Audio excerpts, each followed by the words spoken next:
and in terms of dialogue, I like to keep it short. No, you don't. Quit it! you only keep it short because I tell you to shorten it. Stop! People can't know this! Welcome to the Plotcast. I'm your host, Char from the Plottery. I'll help you plant little but mighty seeds of motivation so you can watch your ideas grow into beautiful, beautiful novels.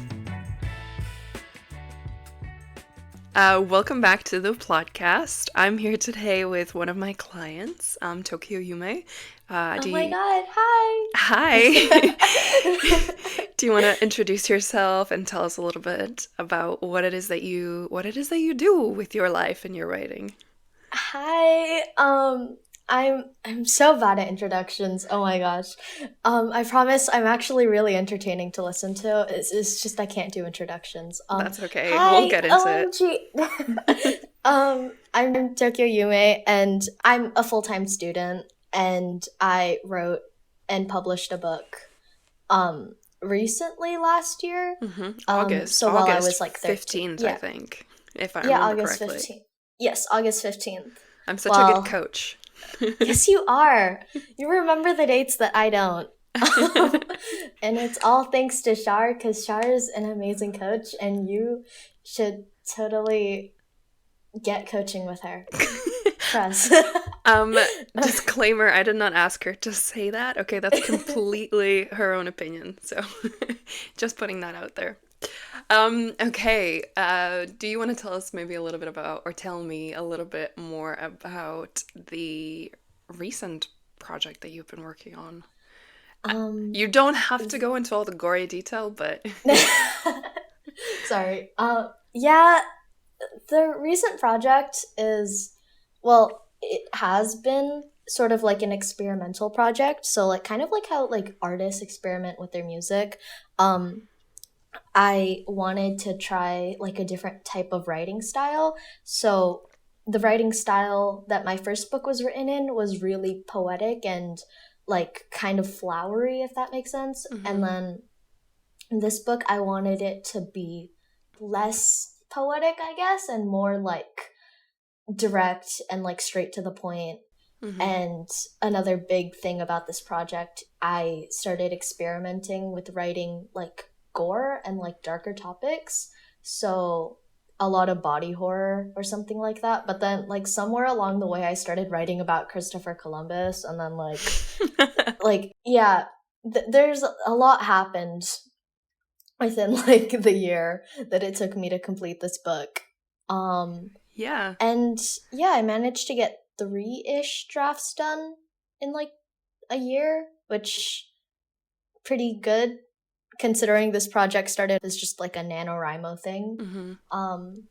NaNoWriMo, for the listeners who don't know, is an event that is hosted every November for writers to try to churn out, I think it's 50,000 words in a month or something like that. I participated in it once, I think 3 or 4 years ago or something, and I think that was when I wrote my first draft ever. Which was a mess, but we don't have to get into that right now. In terms of your drafts, so you completed, 3 full drafts in a year with this project. We just wrapped on like your latest draft of it. You're still gonna do you're still gonna do a little polish, and then you're hopefully gonna pitch it to agents and stuff. But that's still a pretty amazing achievement for like a full-time student. And I think the last one, so that was The Apple of My Eye. So maybe we can just tell them the names of your books so we can differentiate them. But the most recent one was The Anatomy of Fate, the one that you finished this year, the experimental project, so to speak. And then your first one that you finished was The Apple of My Eye. But The Apple of My Eye, actually, that was kind of crazy. You finished that in like 4 months, I think. You came to me with a very rough first draft, and then we completely rewrote that twice. It was like Snow White fan fiction. Yeah. If I can call it that. A lot of usage of the word Ravenette, which I got from a Wattpad fanfic. A lot of really shallow characters and not very good writing. Well, actually, I would argue your writing was pretty good in terms of the actual prose and the language that you used. But yes, we did work on the characters and stuff, and I feel like, every draft you did, you got so much like exponentially better every time. And you ended up like publishing that within 4 months of us working together, I think. Yeah. What was that? What was Honestly, that like? That experience? um, so me personally, writing fast doesn't, it's not like something that I'm like damaging my health for. Like during the time of like writing the draft, I got like a full 8 hours of sleep every single night. I had a social life. I had other responsibilities that I managed to keep up. Mm-hmm. And I was like still doing pretty well in school. So like I can't necessarily say that like I went from being a super slow writer to being a super fast writer, but um like from what I remember, being the most stressful part about the entire process was probably the actual publishing itself. Yeah, I Um remember that. yeah. Oh my gosh. I tried to cram in like it was like 600 pages. So I had to like I was trying to format 600 pages in 2 days. Mm-hmm. And like that was probably my only like short-sighted like Mm-hmm. aspect of the entire project. It was trying it was I can't remember if I set the deadline like too close or if I just procrastinated You until like the last procrastinated, I minute. remember, because I Yeah. told you like 70,000 times Yeah, I was to like, do the formatting already. yeah, it was like, yeah, I'm gonna do it like later. It's not gonna be too difficult. I'm just like Uh-huh. fixing indents and stuff. Um, it was not just fixing indents. I had to move my entire project from Google Docs to Microsoft Word and then format from there. And my doc was like lagging up so much. I genuinely thought my computer would have exploded. And that was the first time in the entire publishing process where I only got 7 hours of sleep. Oh my God, devastating. Devastating I results. know. So, And it really impacted me as a person. So yeah, so do you want to PTSD. share a little bit about your time management tips? Like, how do you manage to get 8 hours of sleep and still do well in school and still have a social life? The very like basic outline of that routine was I never held writing as a priority. So I made sure I would still enjoy writing by treating it as like a reward after I finished my responsibilities. So I would have to finish my schoolwork, finish my responsibilities to like earn my writing time, if that makes sense. So I would actually enjoy writing and I wouldn't get super burnt out because I wouldn't see it as like my first priority and something I have to do. And when you enjoy writing and you're not like super burnt out from it, you typically write more and just the ideas come to you a lot more easy. So that's what worked for me in terms of time management. In terms of like how I never really got held back by like writer's block, because I know that's something that typically slows down people a lot, even if, they like have a good routine, have time. I remember doing a lot of planning ahead. So I would make docs for each chapter, and at the top of each doc, I would list what I wanted to accomplish with this chapter. So, like, so I would have like a plot point that I wanted to make clear in this chapter, and then I would write down the purpose of that chapter.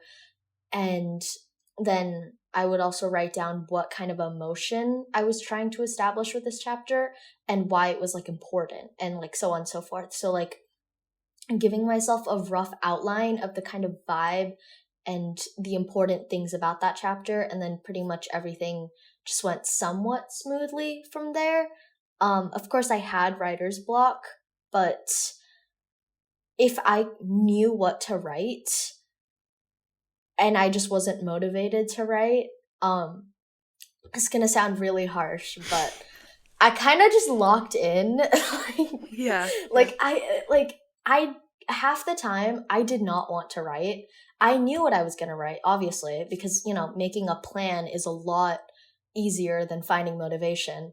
But it's kind of like, I don't know, I kept reminding myself that, you know, like, who, like, you wanted this deadline, and no one's gonna write the book for you, so you kind of have to lock in and show up and be there even if you don't want to. It's part of the process, but you also have to make that mindset and your goals sort of manageable by creating basic steps. So for me, I would tell myself, I know you don't want to write this, but you're writing 2 chapters today, whether you like it or not. And you're gonna sit there and you're gonna type out these chapters. And once you're done, then you can go get your 8 hours of sleep. But if you find out, OMG, I actually kind of like this, I'm feeling the flow, you are just gonna like keep going. So basically like 2 chapters minimum, and you can stop there if you want. But, you know, if you want to, you can write, you know, however much more you want. And for me, it was like, I was kind of like competitive with like myself for some reason. So it was like, am I really just gonna stop at 2 chapters? No, I can keep writing. So sometimes I would be able to write like 4, 5 chapters in one sitting because I liked competing with myself. That's amazing. I think you touched on a couple of really good things, and some of the things that I actually teach and I actually kind of live by or try to live by as much as I can. But I really like the fact that you brought up this idea of using writing as an activity of something that you enjoy. You know what I mean? Like a reward system, almost, where I do that sometimes with work when I have like a, I don't know, a content creation day or something. I'm like, oh, I really don't want to do it, and then I'll be like, okay, but get through this, and then you get to write. Like you get a couple of hours just to let your head go into the clouds and into your little stories and the characters that you make up. And sometimes just sort of being a little bit almost childish like that can, I think, just do wonders for the mindset of like how you approach writing to start with, because I think a lot of the time it's never time that's the issue. Like I think a lot of people like to really rely on that excuse of like, I'm too busy, or I'm, you know, I've got work, I've got kids, I've got this, I've got that, which like, yes, of course, we're all busy.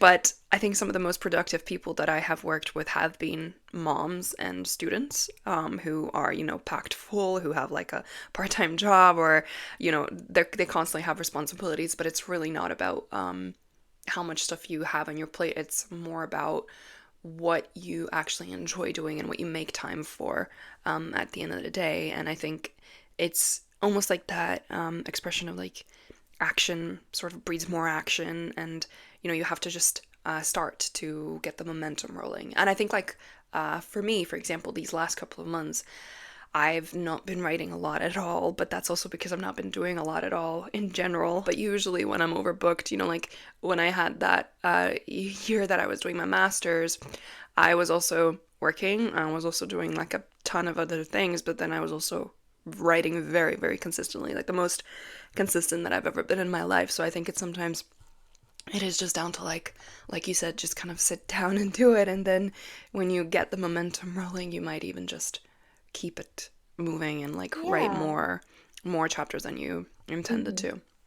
Like my general mindset for like anything in life is kind of like, you know, you want something, but you have to show that you have to do action that sort of represents how bad you actually want your goal, if that makes sense. So like you have to like want it enough, and you have to do something as proof of that. I think I was going to tell you, I was reading a book recently that's kind of, it's like a self-help book or whatever, but it was basically kind of saying what you're saying right now, that you kind of have to choose the pain that you want in life, because of, you know, for example, if your goal is to write a book to get published, whatever, then your pain that you choose is to sometimes write through the writer's block, or to stay up and write a couple extra chapters or something like that, but always keeping that sort of It's not really even about keeping the end goal in mind, but it's about enjoying the work that you do for that end goal. So it's like, this is hard work. Writing is hard work for sure, but it's the kind of thing that you can choose for yourself and that you can kind of enjoy while you are doing it because you chose it. Exactly. It's hard to write a book, but it's also really hard to complain and be sad that you're not writing the book. No, I think that's easy. Isn't that the easy part? No, it makes you feel bad. Like, yeah. And yeah, I mean, it is really easy to complain. I complain a lot. I would know. I know. I complain a lot about, like, oh my god, I'm so burnt out. I'm so tired. I don't want to write anymore. But then, like, if someone tells me, just, like, take a break then. Yeah. That never happens. Yeah. So, I'm the same. Yeah. I'm like, if someone tells me to take a break, I'll be like, absolutely not. Do you know who you're talking to? Exactly. So, with this second project that you've written, I know we've spoken about it a little bit during our coaching sessions, but you mentioned that you wanted to try and find an agent for this one. So how are you feeling about that? How do you measure that up to your experience with self-publishing versus this? Okay. Like, I'm kind of scared, not of, like, rejection, but, like, I'm scared of finding, like, not finding an agent that actually wants to represent my book, and I know that it's gonna send me into a spiral of, like, so is my book just not marketable, or am I just a bad writer? Mm-hmm. Like, it's like, I feel like I'm gonna start spiraling, so I'm anxious about the spiral I know I'm gonna have planned later on as I start querying. Mm-hmm. And I mean, I'm not too nervous about, like, what's gonna happen if I find, like, a publishing house or whatever, because they can do whatever they want to my book. I don't care. I love that attitude. As long as it's in every single bookstore and every single person that I dislike can see the book and they will never escape me. So that's nothing better than a personal vendetta.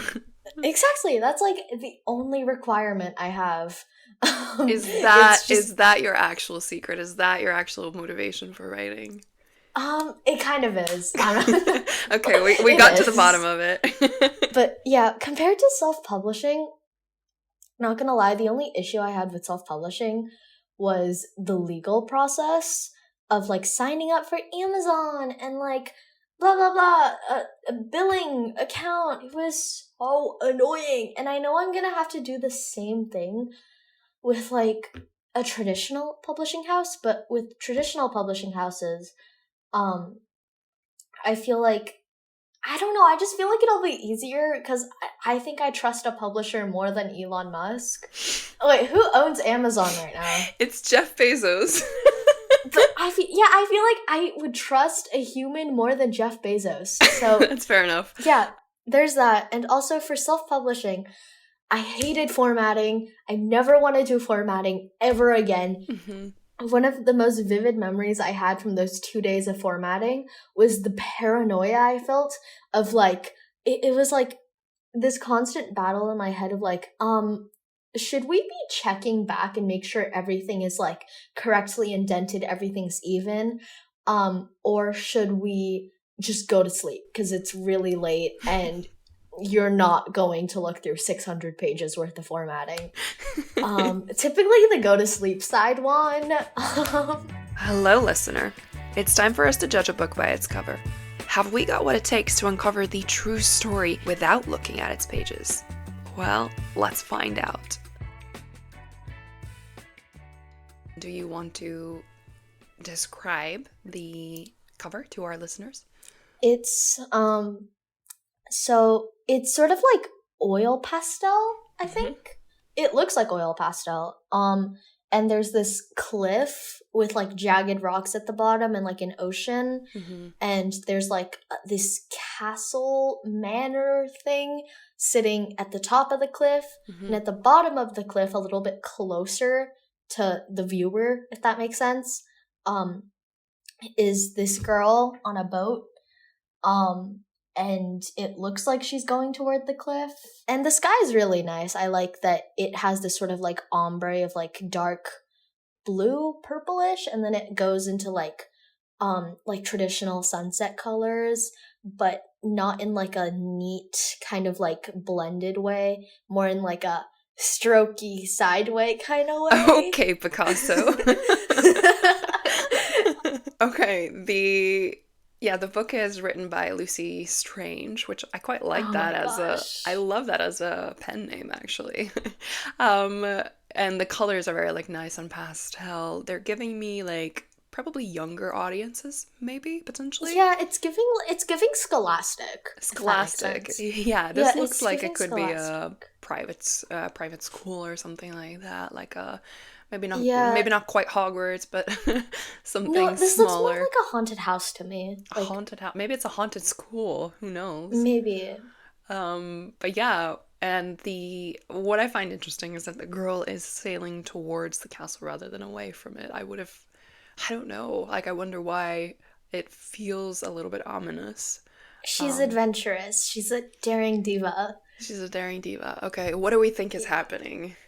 Like in the actual book, or like... Yeah. So, okay. I've got an idea, because this is just how I envision it going, given like that I'm assuming it's for like a younger audience and it's like a scholastic-y book. Okay, so this girl, she's a detective, and she is getting sent to this private mansion house to investigate a strange disappearance. And she's gonna go there, and she's gonna meet a bunch of like ghosts and shit. But like at the same time, there's gonna be this one guy who's like a human, and he's been trapped in the castle, but he's like a human. And and she's like super sarcastic and like super witty and like super dry, because every single main character in like this kind of book is. And the guy is gonna be kind of awkward, and she's gonna really hate him at first. And they're gonna start exploring the castle, yada yada yada. The big plot twist, OMG, is that her late grandma actually owned this like plot of land, so it's actually hers. Did you read this? No. It's a lot of detail. But she only finds out at the end of the book. And at the same time, at the end of the book, as she's stepping out with the human guy, the guy she thinks is a human and that she's already kind of like had a crush on, OMG, it's revealed that he's a ghost trapped in this castle and he cannot leave. Aww. I would read that. Really? Yeah, totally. 100%. I'm not done yet. Okay. So she either A, in the sequel, finds out how to break the curse, or B, she decides to inherit the plot of land, fully claim it, and she moves in and lives with the other ghosts and stuff, and that ghost, and then they're like happy together. Okay. Until the police try to come and tear down the land, but that's for the sequel. Okay, so. That's the conflict of the sequel, I see. That was incredibly detailed. I actually, while you were talking, I noticed that the title says Edge of Night, which I think is interesting. Like, what does that mean? The island at the edge of night? Because you pointed out the sky and how it's not an ombre, but it's like almost divided in half. It's a strokey sideway. It's almost divided in half, where you have like a sunset or a daylight almost at the bottom. Yeah, it could be like she's like almost like crossing like a border, if that makes sense. Yeah, it looks like potentially maybe this castle or whatever it is like a border into a different world or something, in a different timeline or something like that. Because I quite like, I think there is something about the edge of night because it's literally just because you described the sky in so much detail that I just realized it. Yeah, it's like strokey sideways. Yeah. Can you stop saying that? I'm gonna say it so you can't cut it out of the podcast. Oh, okay, this is a Scottish book. Wow. Abandoned at a boarding school on a bleak and remote Scottish island. Oh, so it is a boarding school. Faye, of course she's named Faye, discovers that she and the other pupils have been sent there for doing something wicked. But what is it that Faye has done? She might be bold enough to explore the prison-like island, but has she the courage? Does she have the courage to face a secret I'm sorry, I cannot read. Does she have the courage to face a secret deep within herself? Hey listener, we're about to answer some audience questions.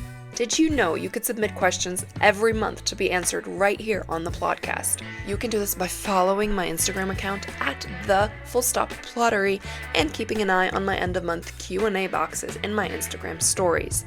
Make sure to submit a good one, and we might answer it on the next episode. Alright, let's get back into it. We have a question by Nelu Berta. I hope I pronounced that right. What do you do when you like your story, but you are unsure if anybody else does? If you like your story, there's probably other people who like it. Like, this is gonna sound really condescending, but you are one of 8 billion people on this planet. Your taste is not unique. So, yeah, sorry about that, Neil Alberta. You're super boring, you're super basic, you're super replicable. But basically, if you like your story, there are going to be other people who like it too, because 8 billion people on this planet, your taste is not unique. Mm-hmm. I think you've picked up. There will be people. You've picked up something from the style of your latest book. You know, like bold, straightforward. Yes. Yeah, not gonna be nice about it anymore. You're not unique. It's just. No, I'm kidding. Anyway, yes, I think that does kind of make sense. I mean, if you are writing something and you like it, it's probably safe to say that there are going to be other people who share your taste and are going to also like it. So I think, it's a harsher way of that very common saying of like, you can write for yourself, because there's always going to be people who agree with you, or people who share the same thoughts and opinions. Exactly. So, yes, I think also, just to give a bit of practical advice, it's really good to just get beta readers or alpha readers, or however you want to call them, just to sort of vet your story and make sure that, like, there is interest coming from it. And usually, like, 90% of your, or 8, well, okay, it depends on how many beta readers you get. Somebody here got, like, what, 50 or something like that? Oh my gosh. Yeah, first book beta reading process was literally a circus. It was nightmarish. Yeah, a good percentage of people are actually going to like the book, and, as long as it's, like, a healthy majority that like your book, I think you can kind of take a breath and be like, yeah, okay, this is a good story. It's the same with people, like real life people. Like, there are people who are going to be, oh, no one likes me, but they have friends because someone out there is going to like them. But, Tokyo Yume for Motivational Speaker of the Year. Oh my god, I should do TED Talks from now on. Or I should, like, start, like, an alpha male kind of podcast. Like, yeah, you have to wake up and grind every single day so you don't get stuck in the blue pill matrix rat life worker. Okay, let's move on to the next question. That is by Age Davis 11. How do you deal with getting new project ideas while writing a book? I for one don't really have that problem. I'm very one-track minded. Like, I always just focus on the one thing that I'm currently working on sometimes. Yeah, I fear I can't help. But I have friends who, like, are, like, the complete opposite of me and, like, cannot stick to a project because they just have so many good ideas. But what I typically tell them, like in terms of picking like what project to work on, is like fully unpack both ideas and think about which one you think is going to be more like meaningful to you and going to have more impact on, I guess, the world, if that makes sense. Yeah. And just pick the one that you think is going to be more impactful, or the one you think you're going to enjoy writing more. Yeah, the one that has a stronger purpose, because the more connected you feel to something, the more likely you are to actually finish it. So Yeah. that helps for sure. But I think that if this sort of thing keeps happening to you, where you are getting constantly like new project ideas and stuff, you might as well just like keep a notebook and write them down so that you don't lose them and come back to them. But I think sometimes it really can signal that you are maybe just looking for distractions because you are actually afraid to finish the project that you're currently working on. So I would also consider probably when you get new project ideas, they're gonna just be like vibes or like half-baked things, you know what I mean? Like you're gonna get an idea for like a character or like a world or like a concept or something like that, but it's not gonna be a fully fleshed project or whatever. So Yeah. unless you allow yourself to fully flesh it out, you might as well just like keep it in a notebook for later use and brainstorm it later on, but focus on whatever project is your main project that you know most about right now. Yeah, like especially if it comes up as you're working on a project, like I'm pretty sure like was written in the question, like while writing a book. I would probably like think about whether you like your new project idea more than you like your current project. Because if you're getting so distracted by your new project idea, that could probably signal that that new project means a lot more to you than your current project. And you can put one of them just like on the back burner or just write it down, something like that. Yeah, I think it's quite telling if you are constantly getting pulled away from the project that you're working on currently, whether that project, your main project, whether that actually means enough to you, or whether you might need to sit down with it and see whether there's a more meaningful way that you can dig into like the heart of the project, the purpose of the story. I think Yeah. most of these questions that I get, I feel like they always come from the place of a writer who doesn't quite know why they're writing a certain project. And so it can be beneficial to just like, yeah, ask yourself, like, what's the purpose? What am I doing this for? Because if every little shiny idea can distract you from the thing that you're currently working on, then is that thing strong enough for you emotionally? Because I think like writing, we've gone through this, like we've gone through this process, you and me, with both of your books. We're trying to trying to get to the bottom of like why did you start this story? Why does it mean so much to you? What is the purpose? What is the point? What is the message behind it? And I think that's such a thing to not be underestimated about a creative project, is like that purpose, that emotional sort of tether to the project. And Yeah. if you don't have that, then yes, it's going to be easy to tear you away with shiny new concepts and ideas and promises of like something that might be better or worth more. Most of the time when people have new ideas, it's not like a new idea for a story. It's just like a new concept in general. It sometimes happens to me, and what I typically do is I unpack what I actually like about that project, like, or that idea. So like for this current book, I halfway through I got like a new idea for like a different project. Um and for that project, I sort of unpacked what I actually wanted from that. And what I liked in that project was the concept of unrequited love, basically. And I was like, yeah, I could just diverge and start a new story, but I don't really care about the rest of that story. I literally only care about this one unrequited love segment. So I thought of a way to add it to like my actual project. And it worked beautifully. Like it really helped with that thematic thing that we were talking about, that sort of unrequited love. Yeah. So yeah, sometimes those subconscious ideas are actually for the project that you're working on, and it's good to listen to them. I actually had this happen to me last night. Was trying to go to sleep and I couldn't because my anxiety keeps me up at night.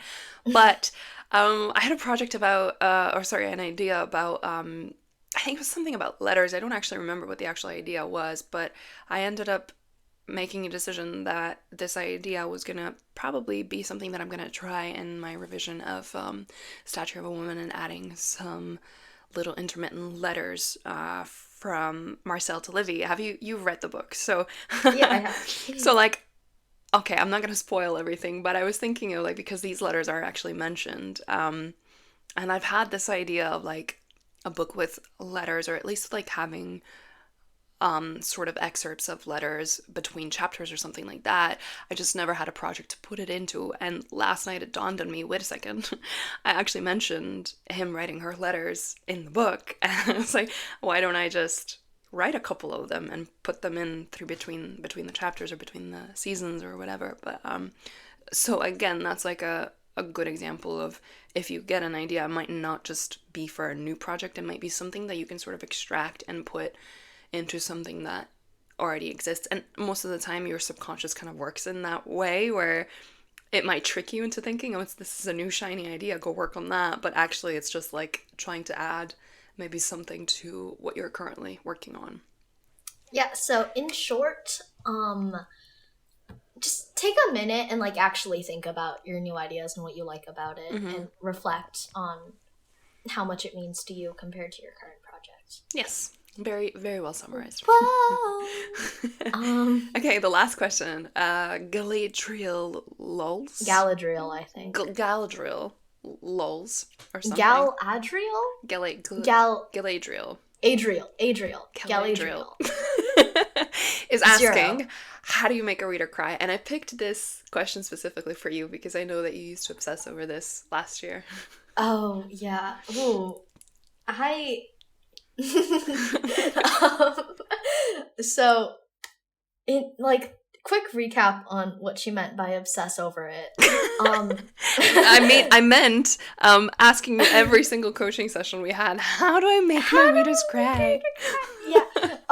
It's not as complicated as you think it is. That's what I discovered, because I watched like 3 of my friends cry and weep openly in front of me as they put down my book. And I have seen tear stains on pages of books. So what I do know is that people typically get sad when someone or something they care about, when something bad happens to that. It's just basic human psychology. So if you think about your characters as real people and like they were like your friends or something like that, you would cry if something bad happened to them because you care about them. So apply that to your characters, make a character that people care about. And you do that through like basic character creation, internal conflict, basic backstory, character creation. Like, everything that we talk about on the Plotcast. Exactly. Like, make them super relatable, make them great. It's always like, I don't know, I typically, for me, when it comes down to basic character creation, like, every time something bad happens to a character, it's always the funny one. Like, it's always the one that people like. And I know people are gonna like that character, so I make sure everything bad happens to them. Yeah, you can do it that way, where it's like, oh, I think this person's gonna be a fan favorite, so he's the one that's gonna get the grunt of, the bad stuff. The fan favorite ended up being a bird. Like, oh, I remember that. Yeah, it ended up being a bird, and, like, I was like, a completely insignificant bird. Like, the bird had like 2 lines. But yeah, basic character creation. But when it comes down to writing the actual scene that you want people to cry at, there's, I guess, like kind of a technique to it. I like to stop caring too much about the setting and really focus on the actual characters. What are they saying to each other? And in terms of dialogue, I like to keep it short. Like no, short you don't. Quit it. You only keep it short because I tell you to shorten it. Stop. People can't know this. Stop. But like, no, like, impactful, you know what I mean? Like, keep dialogue impactful. What I do typically is have a line that's brought up a bunch of times casually in chapters beforehand, and then you bring it like up. it fully realizes its meaning like in that one chapter. Yeah, it's like a rule of threes usually. If you can bring it up a couple of times beforehand in the project and then bring it up again when or after something really bad happens, that's like a real sort of cherry on top of the cake, I think, for your readers. I abuse that technique so much. Yeah. It's a good technique. It works really well. But just as long as you can sort of make sure that you keep things casual to start with and you're not like overdoing it. Because I know sometimes I read some manuscripts where it's like, it's like the characters say this thing to each other in every single scene or something like that. And then by the time you get to the death scene or whatever, it's like you're already expecting it. It loses its meaning. Yeah. Like, it just has to kind of be, like, in the back of the reader's mind. So just bring it up enough to the point where, like, wow, they say this, like, a decent amount. I'm gonna, like, kind of remember it. But then like, they forget by the time that you actually get to the exactly. end. And then you bring it out, and it's like waterworks. Yeah, exactly. Also, like, in terms of, like, specific, like, prose, because I know that prose is another thing that makes me cry in books. What I like is when they add completely unnecessary details about the setting. Like, it's like you have this really intimate moment between the characters. Intimate moment between the characters, and they're deep in conversation, they're deep in thought, and then just like a little hint thrown out about like the setting, like it started raining, or like, oh, the sun is starting to rise, like, like that for some reason makes me cry specifically. Okay, I know why, because it's like focusing on really unimportant things and almost trying to minimize the sort of grandeur of like this tragic thing happening, because you're focusing on the ordinary. I think that has a really nice sort of contrasting effect to sort of bring you into the present, and that's why that technique works really well, because you're like kind of, you're just like, oh, it's a day, like life keeps going. All of these little unimportant things are still happening around us, but this big thing is kind of happening, and it can also work in a way as maybe a distraction for your characters who are just kind of like, I can't quite process the extent of this huge emotion right now, so what I'm doing is I'm looking up and I'm looking at things that I can process, or I'm trying to think of things that I can sort of comment on or describe, because I cannot describe the current emotion. Yeah, and I think that making readers cry is like something that's gonna inevitably happen if like you make a character that people actually like and something bad happens to them. Like, it's gonna inevitably happen to like one person. I think the wrong thing to do, and I'm not shading you here, but the wrong thing to do is to care too much about. I'm not like that anymore. It's to care too much about whether your readers are going to cry or not, because sometimes that can really show on the page, where you're like, clearly this author's trying to make me cry, because they're just like throwing all these beautiful lines and all of this sad emotion on me and that sort of thing. I think sometimes it's less is more. That's my personal concept, and I think I use that in my book a little bit, and it made you cry, so it did. I'll take that as a win. Honestly, like, I think that the reason people care so much about making readers cry is because that's kind of just how authors are marketing their books from, like, now, especially. Like, it's always like, oh, my book's not that sad, and then they throw, like, a really sad line out there for you. Well, I'm not that knowledgeable on the world of, like, book marketing and TikTok and whatnot, but I'll trust that you know what you're talking about. I do, trust me. But, like, I've Trust noticed... me, bro.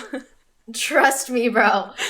But I've noticed that, like, marketing your book based on how sad it is really popular now. But yeah, I know. I think it's a popular thing to try and, like, throw out all these lovely poetic lines and be like, my beta readers cried or whatever. But I think the actual reason, besides marketing, is that you as an author, you just want to know that you've actually managed to reach people. Yeah, like, exactly. Like, you've touched people and it actually meant something to them. So just, like, don't drive yourself crazy because of it. Like, it's like, it'll happen. Trust. You don't Trust have to. me, bro. Trust me, bro. You don't have to try. Like, it'll happen. All right. Well, thank you for joining us on this episode of the Plotcast. And for the listeners, if you are interested in reading Tokyo's first self-published book, The Apple of My Eye, I will be leaving a link to this in the description of the podcast. Please leave a comment and follow us and do all that good stuff. And we'll see you next time. Trust me, bro. Trust me, bro. Thanks for listening to the Plotcast. If you want more writing tips and tricks, head over to my YouTube channel. Until next time.